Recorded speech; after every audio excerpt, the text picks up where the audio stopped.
There are actors who play a role, and then there's Donald Pleasence. He didn't just appear on screen, he haunted it. With a voice that could shift from a gentle whisper to a clinical chill, he became the definitive face of obsession in genre cinema. Tonight we're looking at 10 performances that define his legacy and moving beyond the familiar streets of Haddonfield to explore the strange, the experimental, and the truly unsettling corners of his career. From the sun-drenched madness of the Australian outback to the claustrophobic corridors of underground London, these films showcase a man who understood the architecture of fear better than most. These are 10 essential entries in the filmography of a true cult hero. The Flesh and the Fiends, 1960. Based on the true story of the notorious Burke and Hare murders in 1820s Edinburgh, this film follows the grim business of supplying medical schools with fresh cadavers. Donald Pleasence stars as William Hare, the more unhinged and sadistic half of the murderous duo. When the local cemetery becomes too well guarded for grave robbing, Hare convinces his partner that it's much more efficient to simply create their own merchandise by smothering the vulnerable and the destitute.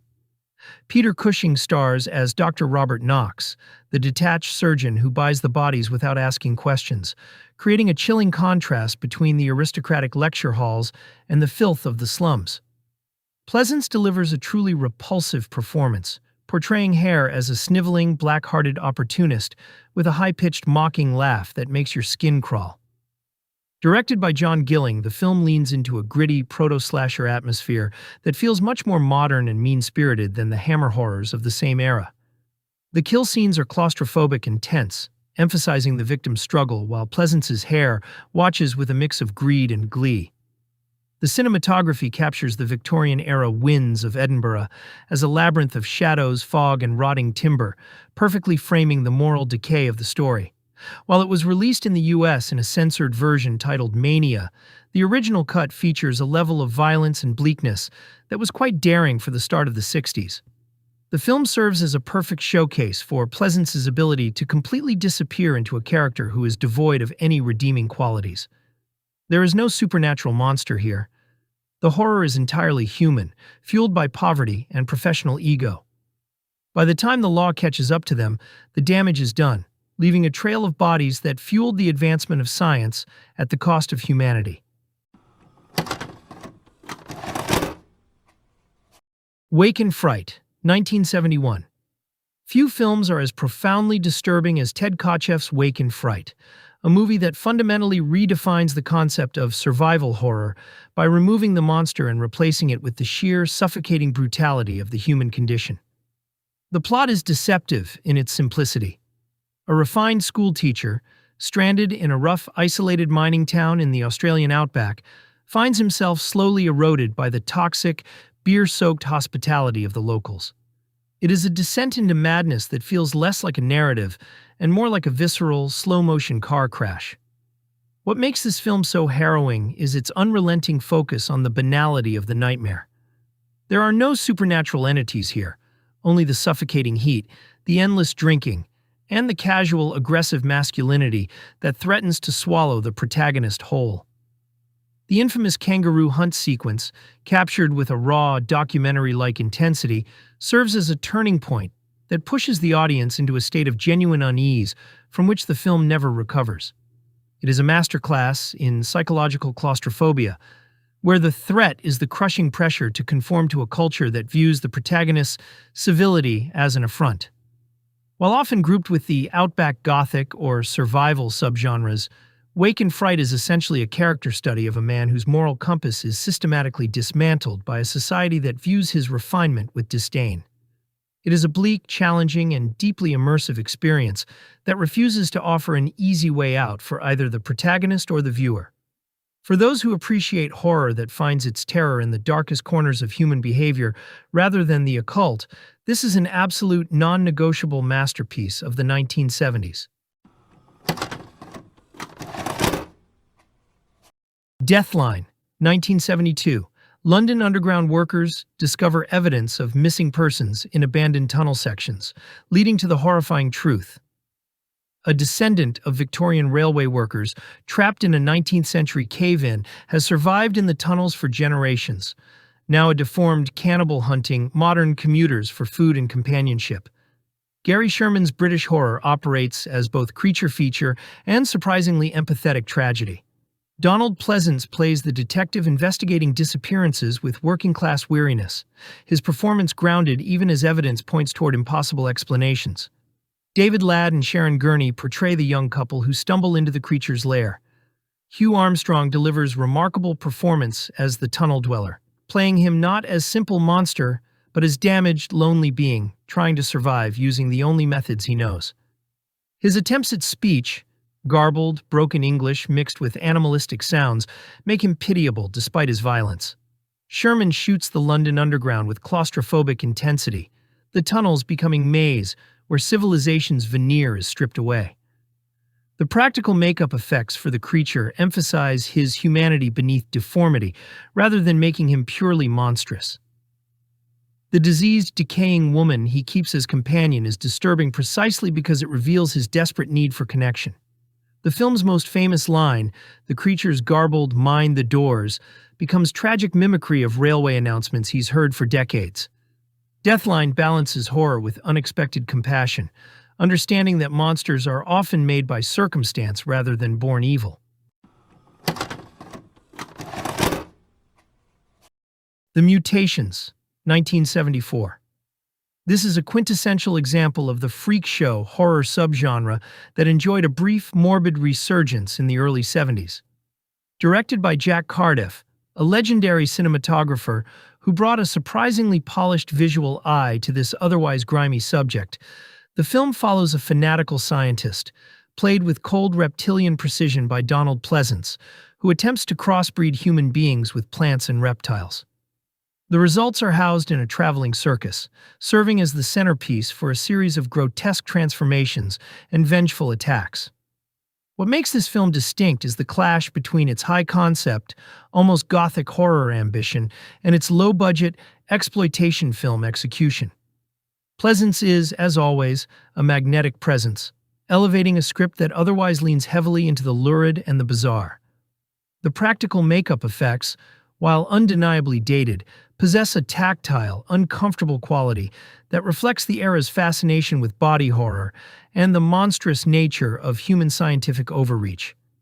It captures a specific, sleazy melancholy. It is less about the jump scares and more about the tragic, uncomfortable existence of the human mutant creations. For fans of British independent horror, this is a fascinating curiosity that feels like a spiritual successor to the darker circus tales of the 50s and 60s, albeit updated with a darker, more cynical 1974 sensibility. It is not a masterpiece of pacing, but it functions well as a piece of midnight movie atmosphere, prioritizing the presentation of its misshapen creations over complex narrative logic. It is an essential watch for those who appreciate the intersection of classic mad scientist tropes and the grittier, more visceral practical effects movement of the mid-70s. The Devil's Men, 1976. Set in a remote village, the story follows tourists who vanish after discovering a subterranean temple dedicated to a fire-breathing bull god, who teams up with a detective to expose a bloodthirsty cult hidden within the deceptively quiet community. Rather than a standard creature feature, the film functions as folk horror, where the true terror is the insular, ancient society protecting its forbidden traditions. The film is defined by jarring tonal shifts and a surreal electronic score by Brian Eno, which adds an experimental edge to the crumbling stone ruins. Director Kostas Karagiannis prioritizes atmosphere over tight logic, emphasizing the visual contrast between the bright Mediterranean landscape and the smoke-filled rituals occurring underground. While the monster effects are undeniably low budget, the movie builds a genuine sense of unease. It trades traditional Gothic shadows for a harsh, blinding heat that makes the cult's influence feel inescapable and pervasive. For cult cinema fans, this remains a fascinating curiosity, primarily due to the pairing of horror legends Peter Cushing and Donald Pleasence. Their gravitas anchors a production that frequently veers into the absurd. It serves as a vivid relic of the mid-70s satanic panic, transported to an exotic locale to revitalize a tired formula. Though it lacks the polish of big-budget contemporaries, its blend of occultism, synth music, and veteran acting makes it a memorable outlier. It is a messy, colorful, and highly atmospheric piece of genre history that thrives on its own eccentricities. Alone in the Dark, 1982. When a power outage plunges a city into darkness, a psychiatric hospital's most dangerous patients seize their chance to escape. Led by a group of unhinged killers, they descend on the home of Dr. Dan Potter, a new psychiatrist they've irrationally decided to blame for the disappearance of their previous doctor. What follows is a siege of escalating tension as Potter and his family fight to survive against unpredictable maniacs armed with brutality and cunning. Directed by Jack Shoulder, Alone in the Dark stands out as one of the first slasher films to feature killers working together as a group rather than a single-masked figure. The cast is stacked with genre heavyweights. Donald Pleasence plays the eccentric head of the hospital, Martin Landau is chilling as a religious zealot turned murderer, and Jack Palance brings menace as the group's calculating leader. Dwight Schultz, later known for the A-Team, stars as Dr. Potter, the unlikely target of their madness. The film balances suspense and violence, with the killers each bringing their own twisted personalities and methods to the siege. The suburban home invasion setting contrasts sharply with the larger citywide blackout, giving the attacks a sense of isolation despite the chaos beyond. What makes Alone in the Dark memorable is its blend of strong performances and its inventive twist on the slasher formula. It plays more like a survival thriller than a body count movie, keeping viewers on edge with the unpredictability of its villains. It never had the profile of the decade's marquee horror films, but Alone in the Dark earned lasting cult status through its atmosphere and powerhouse cast. It remains a sharp reminder of how fragile safety can feel once the lights go out. The Devonsville Terror, 1983. Three new arrivals in a small New England town are enough to disturb its balance. Independent and outspoken, they attract suspicion from residents, whose history includes witch trials and unresolved grievances passed down through generations. Hostility builds gradually, whispers in public spaces, confrontations behind closed doors, and social isolation that grows more aggressive over time. The town's past resurfaces through flashbacks to colonial executions, visually linking inherited fear to modern hostility and reinforcing the idea of history repeating itself. Supernatural elements hover near the surface, unexplained events, sudden behavioral shifts, and suggestions that the executed witch's legacy has not fully faded. Donald Pleasence appears as a doctor who understands more about the town's origins than most are willing to admit. The story moves between modern conflict and echoes of persecution, framing both as parts of a cycle that resurfaces whenever difference challenges tradition. Phenomena, 1985. A young American girl, played by Jennifer Connelly in one of her earliest leading roles, just before her breakout turn in Labyrinth, attends a Swiss boarding school, where she discovers a mysterious telepathic connection with insects. When a serial killer begins targeting students, she teams up with wheelchair-bound entomologist Professor John McGregor, brought to life by Donald Pleasence, and his helper chimpanzee to track the murderer through forensic entomology. Argento creates one of his most fairy tale-like films, blending Giallo with supernatural horror and creature feature elements. The protagonist's psychic gift feels both blessing and curse as she uses insect allies to investigate. Argento shoots the Swiss locations with Gothic beauty, forests and boarding school becoming fairy tale nightmare landscape. The insect photography brings real beauty to sequences showing bugs as investigative tools. The practical gore effects are characteristically brutal. Maggot-covered corpses, razor attacks, and climactic violence in a flooded house. The killer's identity and revelation involve one of horror's more unusual and disturbing plot twists. The heavy metal soundtrack featuring Motorhead and Iron Maiden gives the film unique musical identity. Phenomena represents Argento at his most imaginative and least constrained by Giallo conventions, creating something that's simultaneously murder mystery, supernatural horror, and strange fairy tale about outsiders. Nothing Underneath, 1985. A young forest ranger in Wyoming receives a terrifying psychic vision of his twin sister, a fashion model in Milan, being murdered.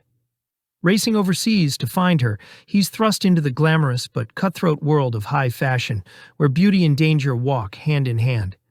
As models begin turning up dead, he must navigate a web of secrets, lies, and killers, hiding behind the glittering lights of the runway. Directed by Carlo Vanzina, Nothing Underneath is an Italian giallo updated for the 1980s, trading shadowy alleys for glossy catwalks. Tom Shanley stars as the determined brother, while Renee Simonson and Donald Pleasence add international flair to the cast. Pleasence in particular brings eccentric gravitas as the inspector trying to unravel the mystery. The film is drenched in 80s style, neon lights, pulsating synths, and runway sequences that double as backdrops for murder. The killings are staged with suspenseful flair, blending classic giallo stylization with the era's obsession with fashion and image. What makes Nothing Underneath stand out is its mix of sleaze and sophistication. It carries the DNA of earlier gialli, but packages it for a new generation, fusing mystery, glamour, and slasher-style shocks. Long overlooked outside of Italy, the film became a cult favorite on VHS for fans drawn to its stylish blend of fashion world intrigue and violent set pieces. Today it's remembered as a late-era giallo that captures both the elegance and the excess of 1980s horror. Prince of Darkness, 1987. By the late 1980s, John Carpenter had already given us Halloween, The Thing, and Escape from New York. But in 1987, he took a quieter, stranger route with Prince of Darkness, a film that feels like the world ending in slow motion, inside a crumbling Los Angeles church. The story begins when a priest discovers a sealed cylinder hidden beneath the building. Inside is a swirling green fluid that seems to defy science. A team of graduate students and scientists is brought in to study it, but as the liquid begins to seep into their world, reality itself starts to decay. Dreams become messages from the future. Possession spreads like infection. What they're confronting might not be the devil, but the physical embodiment of evil itself, a concept older than religion, buried beneath mathematics and physics. Donald Pleasence returns from Halloween, this time as a priest trying to rationalize faith against the impossible. Victor Wong and Dennis Dunn, fresh off Carpenter's Big Trouble in Little China, anchor the scientific side, and Alice Cooper appears as one of the church's possessed wanderers, a role inspired by his stage persona. Carpenter composed the score himself, a minimalist synth pulse that mirrors the film's sense of unstoppable dread. Though critics dismissed it at release, Prince of Darkness thrived on video shelves, becoming a favorite for late-night renters who wanted something deeper than slasher fare. It's a movie about the end of reason, where science meets faith and both lose. Few horror films capture that creeping sense that humanity was never meant to understand what's really out there. Thanks for watching. If you have your own memories of these films or a hidden gem we missed, let us know in the comments below. We're building this collection together, one film at a time. And remember, always be kind and rewind, because every movie is somebody's favorite.